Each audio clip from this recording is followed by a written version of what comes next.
Hi hello welcome. இது joint family சமையல். எல்லோரும் எப்படி இருக்கீங்க ஃப்ரெண்ட்ஸ்? நல்லா இருக்கீங்களா?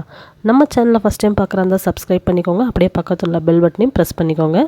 இன்றைக்கி நம்ம வீடியோவில் ஒரு சூப்பரான சுவையான ஆம்லேட் குழம்பு எப்படி செய்யலாந்தாங்க பார்க்க போகிறோம்.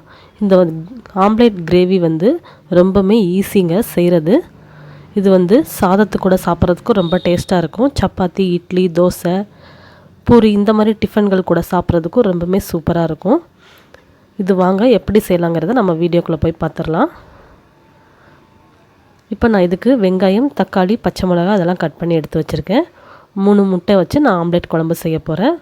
ஃபஸ்ட்டு நம்ம ஒரு 10 முந்திரி பருப்பு எடுத்து வச்சுருக்கேன். அதை நான் ஊற வச்சுக்கிறேன். இந்த வெங்காயம் தக்காளி வதங்குற டைமில் இதெல்லாம் ஊறிட்டு இருக்கட்டும். ஃபஸ்ட்டு நம்ம ஆம்லேட் தான் செய்ய போகிறோம். ஆம்லேட் செஞ்சு வச்சுட்டு அதுக்கப்புறம் நம்ம தக்காளி வெங்காயம்லாம் வதக்கிக்கலாம்.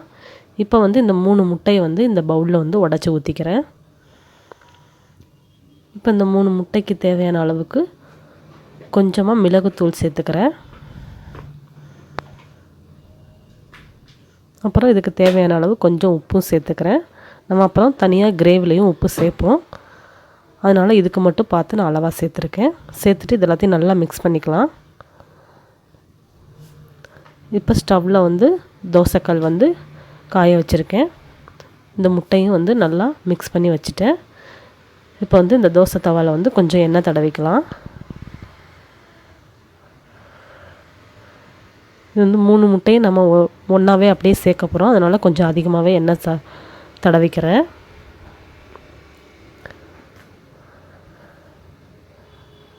இப்போ தோசை தவாவில் ஊற்றியாச்சு.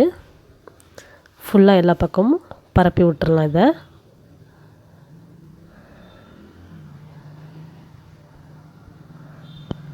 இப்போ நல்லா இந்த அளவுக்கு நான் பரப்பி விட்டுட்டேன். இப்போ இது மேலே கொஞ்சமாக எண்ணெய் சேர்த்துக்கலாம். எண்ணெய் சேர்த்து ஸ்டவ் சிம்மில் வச்சு நம்ம மூடி போட்டு வேக வைக்கலாம். ஒரு பக்கம் வெந்ததும் இன்னொரு பக்கம் திருப்பி போட்டிருக்கேன். இன்னொரு பக்கம் திருப்பி போட்டு முக்கால்வாசி வெந்ததுக்கப்புறம் நம்ம இந்த மாதிரி ஸ்லைஸ் பண்ணிக்கலாம்.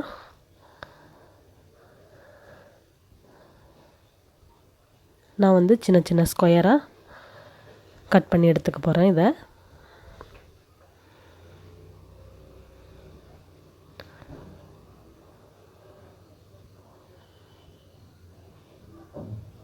இப்போ ஆம்லேட் பாருங்கள், நான் இந்த மாதிரி ஸ்கொயர் டைப்பில் கட் பண்ணி எடுத்து வச்சுட்டேன் எல்லாத்தையும்.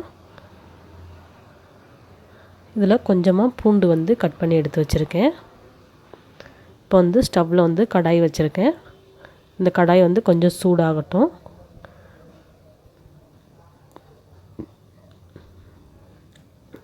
இப்போ இதில் நம்ம 1 டேபிள் ஸ்பூன் அளவுக்கு வெண்ணெய் சேர்த்துக்கலாம். வெண்ணெய் உருகி வரட்டும், வெயிட் பண்ணலாம். இப்போ பாருங்க, வெண்ணெய் ஓரளவுக்கு உருகிருச்சு. இப்போ இதில் ஒரு பிரியாணி இலை, ஒரு துண்டு பட்டை, ஒரு கிராம்பு, ஒரு அன்னாச்சி பூ, ஒரு மராட்டி மொக்கு, இந்த பைசஸ்லாம் சேர்த்துருக்கேன். சேர்த்து இது கொஞ்சம் எண்ணெய், அதாவது வெண்ணெய் சேர்த்துருக்கோம் இல்லையா, அதில் கொஞ்சமாக ஃப்ரை ஆகட்டும். லைட்டாக ஃப்ரை ஆனதும் அடுத்த பொருட்கள்லாம் சேர்க்கலாம். அப்புறம் இதில் ஒரு பச்சை மிளகாய் சேர்த்துருக்கேன்.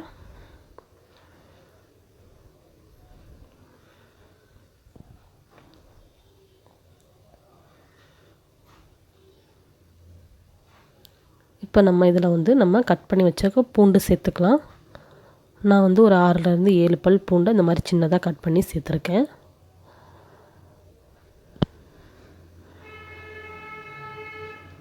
இந்த பூண்டு கொஞ்சம் கோல்டன் ப்ரௌன் கலருக்கு வரட்டும். வந்ததுக்கப்புறமா நம்ம வெங்காயம் சேர்த்துக்கலாம்.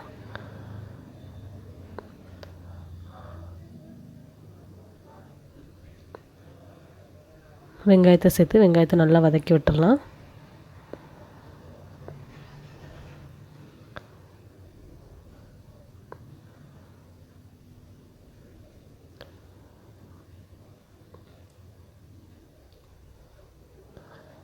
சாரி ஃப்ரெண்ட்ஸ், இப்போ நான் கொஞ்சம் சீரகம் சேர்க்க போகிறேன். இந்த சீரகம் முதலே சேர்க்கணும். நம்ம பச்சை மிளகாய் சேர்த்தோம்ல பார்த்தீங்களா, அப்போவே கூடவே சேர்த்துருக்கணும். நான் மறந்துட்டேன், அதனால் இப்போ சேர்த்துக்கிறேன்.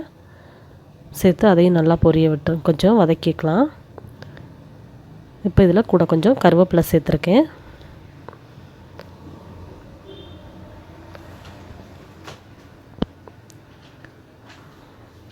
இப்போ நம்ம கட் பண்ணி வச்சுருக்க தக்காளியை சேர்த்துக்கலாம்.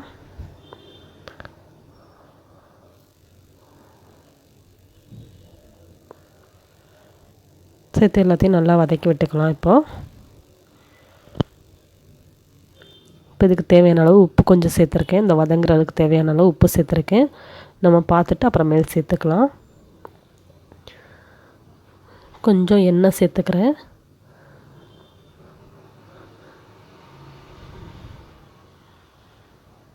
இது வதங்கிட்டே இருக்கட்டும். நம்ம அதுக்கு நடுவில் நம்ம இந்த முந்திரி பருப்பு ஊற வச்சோம் இல்லையா, அதை வந்து அரைச்சி எடுத்துக்கலாம். இப்போ இது கூடவே கொஞ்சமாக கசகசா, கொஞ்சமாக சோம்பு, முந்திரி பருப்பு கொஞ்சம், கசகசா, சோம்பு.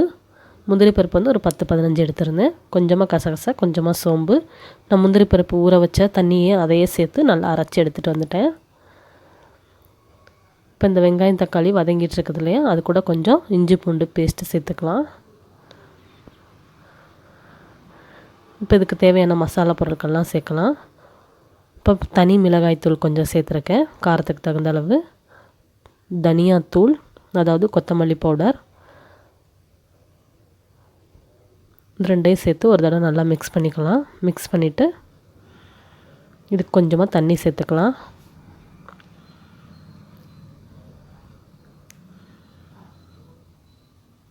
தண்ணி சேர்த்து நல்லா மிக்ஸ் பண்ணி விட்டு இதை கொதிக்க விட்டுறலாம்.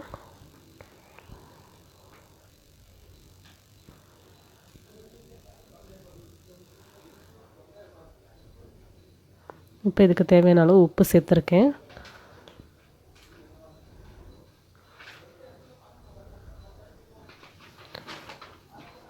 இப்போ நான் வந்து முந்திரி கசகசா பிரிஞ்சிருக்க இந்த மூணையும் அரைச்சி எடுத்துகிட்டு வந்துட்டேன். இப்போ இது வந்து நல்லா கொதிச்சிட்ருக்கு. இப்போ இந்த ஸ்டேஜில் வந்து நம்ம அரைச்சி வச்ச இந்த விழுதை சேர்த்துக்கலாம்.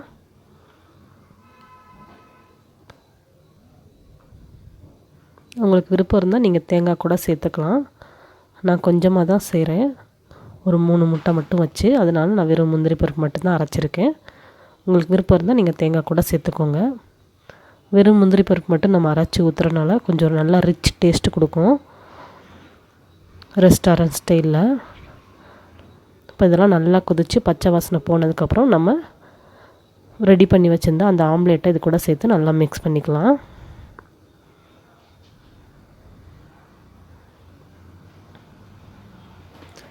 நல்லா மிக்ஸ் பண்ணி விட்டு லாஸ்ட்டாக கொஞ்சமாக கொத்தமல்லி எல்லாம் தூவி விட்டுக்கலாம்.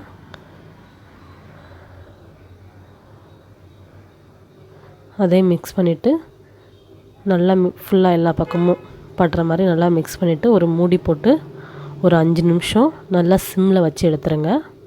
அவ்வளோதாங்க, இது ரெடி ஆயிடுச்சு இந்த ஆம்லேட் கிரேவி. இது உங்களுக்கு பிடிச்சிருந்தா லைக் பண்ணுங்கள், ஷேர் பண்ணுங்கள். நம்ம மறக்காமல் நம்ம ஜாயின்ட் ஃபேமிலி சமையலை சப்ஸ்கிரைப் பண்ணிக்கோங்க. இதே மாதிரி நீங்களும் உங்கள் வீட்டில் செஞ்சு பார்த்துட்டு எனக்கு கமெண்ட் பண்ணுங்கள். தேங்க்யூ ஃபார் வாட்சிங்.